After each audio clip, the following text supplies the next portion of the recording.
దీనికి సంబంధించిన complete details ని మా అసోసియేట్ ఇన్పుట్ ఎడిటర్ నగేష్ అందిస్తారు. నగేష్, ఇప్పుడు హైకోర్టు తీసుకున్న ఈ నిర్ణయాన్ని మనం ఎలా చూడాలంటారు నగేష్? షెడ్యూల్ ప్రకారం అనర్హత పిటిషన్లపై నిర్ణయం తీసుకోవాలని చెప్పి హైకోర్టు భావించింది. ఈ క్రమంలోనే తగిన సమయంలో నిర్ణయం తీసుకోవాలని చెప్పి కూడా స్పీకర్కు ధర్మాసనం సూచించింది. ఎందుకంటే రెండు రాజ్యాంగ పవర్లు కూడా ఒకే వేదిక మీద ఉండడంతో స్పీకర్కే తగు నిర్ణయాన్ని తీసుకోవాలని చెప్పి వదిలేసిన పరిస్థితి. ఎందుకంటే డైరెక్ట్గా హైకోర్టు కానీ సుప్రీంకోర్టు కానీ స్పీకర్ను ఆదేశించే పరిస్థితి లేదు. ఎందుకంటే చట్టసభల్లో ఏదైతే సభ్యుల నిర్ణయంపైనే స్పీకరు ఆ నిర్ణయాన్ని తీసుకుంటాడు. సభ్యులు నిర్ణయించిన ప్రకారమే స్పీకర్ చట్టాన్ని చేస్తాడు. ఆ చట్టాన్ని మించి అతిక్రమించి కూడా హైకోర్టు ముందుకెళ్ళలేదు. ఎందుకంటే రాజ్యాంగం చెప్పే ప్రకారం 10th షెడ్యూల్ నిర్ణయాధికారం మేరకే స్పీకరు కోర్టులోకే విచక్షణాధికారిని కూడా వదిలేసిన పరిస్థితి. ప్రస్తుతం అడ్వకేట్ జనరల్ రామకృష్ణారెడ్డి గారు ఉన్నారు. రామకృష్ణారెడ్డి గారు, చెప్పండి.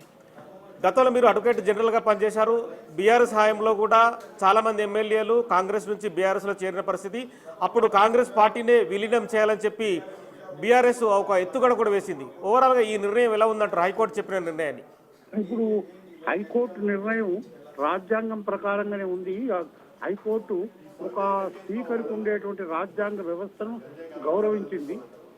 ఎలాంటి డైరెక్షన్ లేకుండా అది ఇప్పుడు ఈ రోజు హైకోర్టు ఏం అబ్జర్వ్ చేసింది, ఆ అబ్జర్వేషన్ ప్రకారంగా స్పీకరే నిర్ణయాధికారం, స్పీకరే తగు టైం లోపల నిర్ణయం తీసుకుంటాడు ఆ పిటిషన్ల మీద అని చెప్పి ఆ అబ్జర్వేషన్ తో పాటు ఈ రోజు కేసు ముగించింది. కనుక దాన్ని బట్టి మనం చూస్తే స్పీకర్కే సంపూర్ణ అధికారం ఉంది. స్పీకరే తగు తగు తగు టైం లోపల, అంటే రీజనబుల్ టైం లోపల నిర్ణయం తీసుకునేటువంటి అవకాశం ఉంటుంది. అంటే పార్టీ నిరోధింపుల చట్టం ఏదైతే ఉందో ఆ చట్టం ఏం చెప్తుందండి? ఆ చట్టం ఏం చెప్పదు. పార్టీ యాంటీ డిఫెక్షన్ చట్టం ఏం చెప్పదంటే, యాంటీ డిఫెక్షన్ చట్టంలో స్పీకరే తగు నిర్ణయం తీసుకోవాలి ఆ పిటిషన్ల మీద. స్పీకరే ట్రైబ్యునల్, స్పీకరే అధికారి అని చెప్తుంది. అంటే ఒకవేళ హైకోర్టు ఏదైతే సింగిల్ బెంచ్కు సంబంధించిన ఈ తీర్పును వెలువరించింది, ఒకవేళ బీఆర్ఎస్ పార్టీకి సంబంధించిన ఎమ్మెల్యేలు మళ్ళీ సుప్రీంకోర్టుకు వెళ్తే సుప్రీంకోర్టులో ఎలాంటి అంటే దీనిపైన విచారణ ఉండబోతుంది? అది మనం చెప్పలేము. సుప్రీంకోర్టు ఇది ఒక్కొక్క కేసులో ఒక్కొక్క విధంగా చెప్తుంది. మనం ఈ కేసులో ఒకవేళ బీఆర్ఎస్ ఎమ్మెల్యేలు సుప్రీంకోర్టు పోతే సుప్రీంకోర్టు ఏ విధంగా స్పందిస్తుంది అనేటువంటిది ఒక్కొక్క కేసు పైన వాళ్ళు సుప్రీంకోర్టులో అబ్జర్వేషన్ చేస్తున్నారు. సుప్రీంకోర్టు కూడా ఇదే విధంగా గతంలో మహారాష్ట్ర కేసులో కూడా ఇది ఒక రీజనబుల్ టైం లోపల నిర్ణయం తీసుకుంటే బాగుంటది స్పీకర్ అనేటువంటి అబ్జర్వేషన్ చేసింది. అంటే తగిన సమయం అని చెప్పారు. తగిన సమయం అంటే ఒక టైమ్ ఆఫ్ లిమిట్ అనేది ఉంటుందా? ఒక రీజనబుల్ టైం అంటే ఒక 3 నెలల్లో, 4 నెలల్లో, 6 నెలల్లో, 3 నెలల్లో తీసుకుంటే బాగుంటుంది. ఇది మహారాష్ట్ర కేసులో ఇదే విధంగా చెప్పింది. గత వేరే శాసనసభల కేసులో కూడా ఇటువంటి విషయాలు వస్తే సుప్రీంకోర్టు ఒక రీజనబుల్ టైంలో స్పీకరు నిర్ణయం చేస్తే బాగుంటుందని అబ్జర్వ్ చేసింది. ఈ కేసులో మరి బీఆర్ఎస్ ఎమ్మెల్యేల కేసులో కూడా అదే విధంగా అబ్జర్వేషన్ చేస్తుందా లేకుంటే ఇంకే విధంగా మార్పు చేస్తుందా, అది డిపెండ్స్ అపాన్ ఫ్యాక్ట్ని బట్టి సుప్రీంకోర్టు నిర్ణయం చెప్పడానికి అవకాశం ఉంది. అంటే రెండు రాజ్యాంగబద్ధమైన వ్యవస్థలు కదా, ఒకటి స్పీకర్ కూడా రాజ్యాంగబద్ధమైన పోస్టులో ఉన్నాడు, హైకోర్టు కానీ సుప్రీంకోర్టు కానీ రెండు కూడా రాజ్యాంగబద్ధమైన పదవిలో ఉన్నాయి. అంటే గతంలో జరిగిన మహారాష్ట్ర ఇష్యూలో కూడా కొంతమంది సభ్యులకు సంబంధించి కూడా అప్పుడు కొంత సుప్రీంకోర్టు ఇచ్చిన తీర్పు ఒక వేరే విధంగా ఉంది. అంటే అక్కడ పరిస్థితులను బట్టి సుప్రీంకోర్టు అది వేరే విధంగా చెప్పడానికి ఉన్నది. అది నేను అంటున్నా కదా, ఎక్కడ పరిస్థితులను బట్టి అక్కడక్కడ ఫ్యాక్ట్స్ని బట్టి సుప్రీంకోర్టు స్పందించేటువంటి అవకాశం ఉంటుంది. అంటే పార్టీ మారిన ఎమ్మెల్యేలకు సంబంధించి డైరెక్ట్గా స్పీకర్ను ఆదేశించకుండా కూడా అంటే ఈ పార్టీ నిరోధింపుల చట్టం కావచ్చు, మిగతా వ్యవహారాలు కావచ్చు, అంటే చట్టం ఏం చెప్తుంది?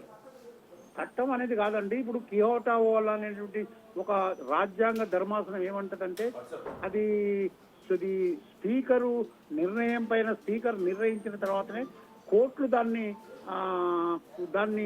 రివ్యూ చేయగలుగుతాయి, దాన్ని చూడగలుగుతాయి. అంతకంటే మొదలు స్పీకర్కు నిర్ణయం డైరెక్షన్ ఇచ్చేటువంటి అధికారం కోర్టులు ఇవ్వనట్టుగా కియోటో అనేటువంటి ఒక రాజ్యాంగ ధర్మాసనంలో సుప్రీంకోర్టు చెప్పింది. కనుక వాళ్ళు స్పీకర్ నిర్ణయం చేసేంత మటుకు కోర్టు ఎలాంటి డైరెక్షన్ ఇవ్వడానికి వీలు లేకుండా ఉంటుంది.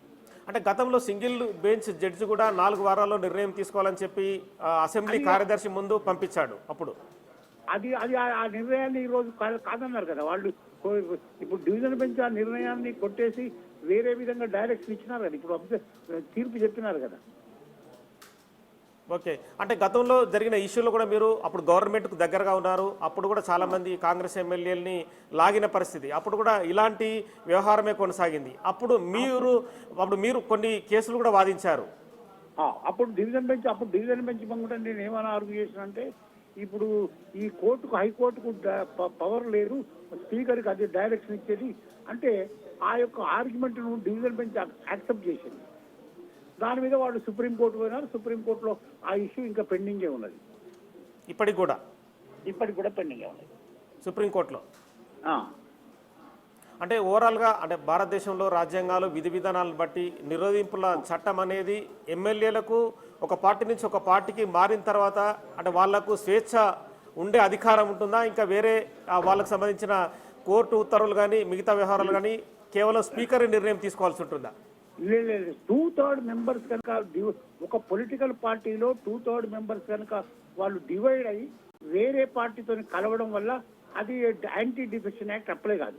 ఒకవేళ 2/3 మెంబర్స్ కనుక రాకపోయేది ఉంటే వేరే మిగతా వాళ్లకు 2/3 మెంబర్స్ కంటే తక్కువ ఉండేది ఉంటే ఈ యొక్క యాంటీ డిఫెక్షన్ యాక్ట్ అప్లై అవుతుంది.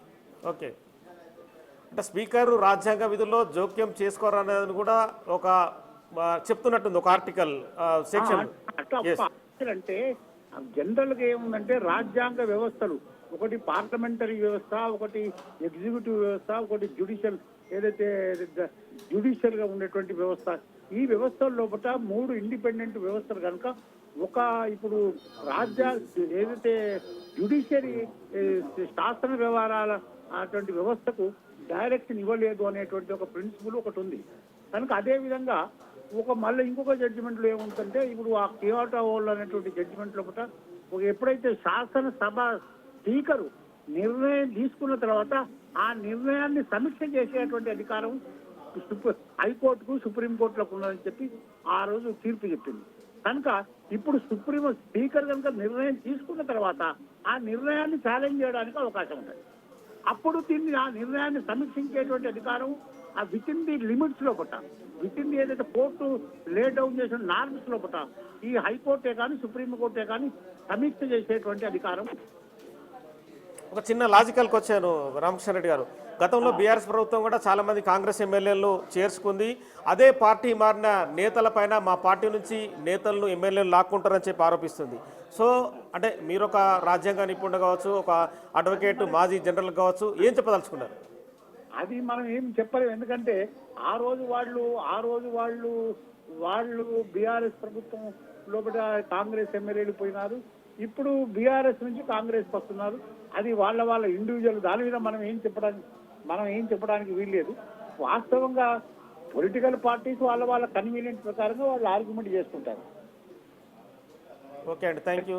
సో మొత్తానికైతే గతంలో బీఆర్ఎస్ పార్టీ అధికారంలో ఉన్న సమయంలో కాంగ్రెస్ పార్టీని క్లీన్ స్వీప్ చేయాలని చెప్పి చాలా వరకు ప్రయత్నించింది. అప్పుడు ఏకంగా 2/3 మెజారిటీతో 2/3 మెజారిటీతో పూర్తిగా కాంగ్రెస్ పార్టీ ఎమ్మెల్యేలను బీఆర్ఎస్ పార్టీలో కలుపుకొని ఏకంగా కాంగ్రెస్ పార్టీనే తెలంగాణలో లేకుండాలని చెప్పి చాలా ప్రయత్నాలు చేసింది. మరి అదే బీఆర్ఎస్ పార్టీ కొంతమంది ఎమ్మెల్యేలు ఏదైతే వాళ్ళ నియోజకవర్గంలో అభివృద్ధి పనుల కోసం మిగతా వ్యవహారాలకు సంబంధించి పార్టీ మారిన తర్వాత మరి అదే ఎమ్మెల్యేలు తమ పార్టీ నుంచి వెళ్ళిపోయారు, ఇది రాజ్యాంగ విరుద్ధం అని చెప్పి కూడా బీఆర్ఎస్ పార్టీ మరి హైకోర్టులో పిటిషన్ వేసి వాళ్ళ గురించి అడుగుతుంది. సో మొత్తానికైతే రాజకీయ విశ్లేషకులు కూడా మరి మీరు చేసిన పని ఏదైతే ఉందో అదే పనిలో భాగంగా ఆ ఎమ్మెల్యేలు వాళ్ళు తమ అభివృద్ధి పనుల కోసం నియోజకవర్గంలో పెండింగ్ పనులు కావచ్చు, మిగతా వ్యవహారాలు కావచ్చు, ప్రజల నుంచి వస్తున్న స్పందన కావచ్చు, వాటికి సంబంధించే పార్టీ మారి వెళ్ళారని చెప్పి కూడా చాలామంది చెప్తున్నారు. మొత్తానికైతే బీఆర్ఎస్ పార్టీకి పెద్ద ఎదురు దెబ్బ తగిలింది. హైకోర్టు డివిజన్ బెంచ్ ఏదైతే ఉందో ఖచ్చితంగా పార్టీ మారిన ఎమ్మెల్యేలకు సంబంధించి ఖచ్చితంగా స్పీకరు కోర్టులోకి బంతిని నెట్టివేసింది. రాజ్యాంగబద్ధంగా స్పీకరు నిర్ణయాధికారం తీసుకోవాలని చెప్పి కూడా స్పీకర్కే ఆ ఫైల్ను పంపిస్తూ నిర్ణయం తీసుకుంది. ప్రస్తుతం తెలంగాణ స్పీకర్ ప్రసాద్ కుమార్ ఎటువంటి నిర్ణయం తాను ఏదైతే ఈ పార్టీ మారిన ఎమ్మెల్యేలకు సంబంధించి రాజ్యాంగ నిపుణుల్ని సంప్రదించి తగు నిర్ణయం ఎప్పుడు తీసుకుంటారనేది కూడా ఖచ్చితంగా